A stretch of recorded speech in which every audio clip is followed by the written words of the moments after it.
ನಮಸ್ತೆ ಎಲ್ಲರಿಗೂ, ಇದು ನನ್ನ ಮೆಹಂದಿ ವ್ಲಾಗ್. ನನಗೆ ಇವತ್ತು ಮೆಹಂದಿ ಆರ್ಡರ್ ಇದ್ದಿದ್ದು ಕೊಟ್ಟೂರಲ್ಲೇ, ಹಾಗಾಗಿ ಸಂಜೆ 5 ಗಂಟೆಗೆ ಬರೋಕ್ಕೆ ಹೇಳಿದರು.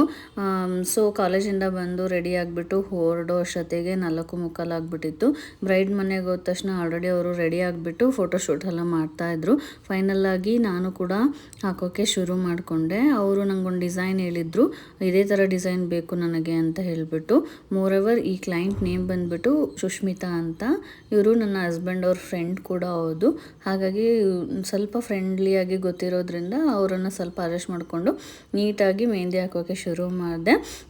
ಅವ್ರು ಪದೇ ಪದೇ ಹೇಳ್ತಾಯಿದ್ರು, ಇದು ನನ್ನ ಮದುವೆ ಅನ್ನೋದು ನನಗೆ ಕನಸು ಮೇಡಮ್, ನಂಗೆ ತುಂಬ ಚೆನ್ನಾಗೇ ಬರಬೇಕು, ನಂಗೆ ಮೆಹಂದಿ ತುಂಬ ನೀಟಾಗಿ ಹಾಕಿ ಅಂತ ಹೇಳಿ.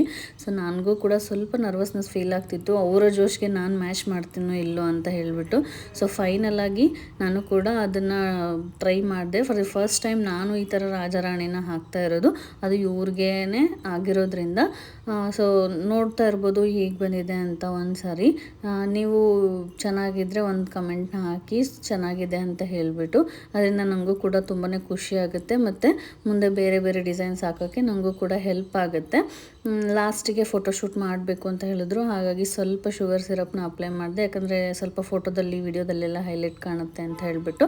ಸೊ ಹಾಗಾಗಿ ಶುಗರ್ ಸಿರಪ್ನ ಅಪ್ಲೈ ಮಾಡ್ತಾ ಹೋದೆ, ಯಾಕಂದರೆ ಆಲ್ರೆಡಿ ತುಂಬ ಲೇಟ್ ಆಗಿರೋದ್ರಿಂದ ಅದು ಸ್ವಲ್ಪ ಉದುರುತ್ತಾ ಇತ್ತು ಒಣಗೋಗಿ. ಹಾಗಾಗಿ ಶುಗರ್ ಸಿರಪ್ನ ಹಾಕಿದ್ರೆ ಸ್ವಲ್ಪ ಸ್ಟಿಕ್ ಆಗಿರುತ್ತೆ ಮತ್ತು ಹೈಲೈಟ್ ಆಗಿ ಕಾಣುತ್ತೆ ಅಂತ ಹೇಳಿ. ಫೈನಲಾಗಿ ತುಂಬಾ ಚೆನ್ನಾಗಿತ್ತು. ಎಲ್ಲರೂ ಕೂಡ ಎಷ್ಟು ನೀಟಾಗಿ ಹಾಕಿದೆಯಾ ಅಂತ ಹೇಳ್ತಾಯಿದ್ರು. ನನಗಂತೂ ತುಂಬಾ ಖುಷಿ ಆಯಿತು. ಫೈನಲಾಗಿ ರಾಜಾರಾಣಿ ಹಾಕಿದ್ದು ಒಂಥರ ಮನಸ್ಸಿಗೆ ಖುಷಿನೂ ಸಿಗ್ತಾಯಿತ್ತು.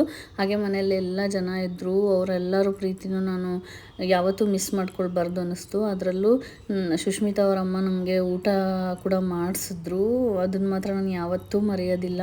ಥ್ಯಾಂಕ್ ಯು ಅಮ್ಮ. ಹಾಗೆ ನಾನು ಕೆಲವೊಂದು ಫೋಸಸ್ಗಳ್ನ ಕೂಡ ಅವರು ಕೊಡ್ತಾಯಿದ್ರು, ನಾನು ಕೂಡ ಹೆಲ್ಪ್ ಮಾಡ್ತಾ ಇದ್ದೆ. ಇನ್ನೇನು ಕಾಲಿಗೆ ಸ್ವಲ್ಪ ನೀಟಾಗಿ ಹಾಕೋಕ್ಕಾಗಲಿಲ್ಲ ಜಾಸ್ತಿ ಡಿಸೈನ್ಸ್ನ, ಯಾಕಂದರೆ ಟೈಮ್ ಆಗಿಬಿಟ್ಟಿತ್ತು ಆಲ್ರೆಡಿ. ಸೊ ಅದಕ್ಕೆ ಅವರಿದ್ದವರು ಕಾಲಿಗೆ ನಡೆಯುತ್ತೆ ಸ್ವಲ್ಪನೇ ಹಾಕಿ ಅಂತ ಹೇಳ್ಬಿಟ್ರು. ಇಲ್ಲಿ ನೋಡ್ಬೋದು ಫೈನಲಾಗಿ ಈ ರೀತಿಯಾಗಿ ಬಂದಿದೆ. ಯಾವ ರೀತಿ ಇದೆ ಅಂತ ಹೇಳಿಬಿಟ್ಟು ಕಮೆಂಟ್ ಮಾಡಿ. ಮತ್ತೆ ಸಿಗ್ತೀನಿ ನಾಳೆ. Good night.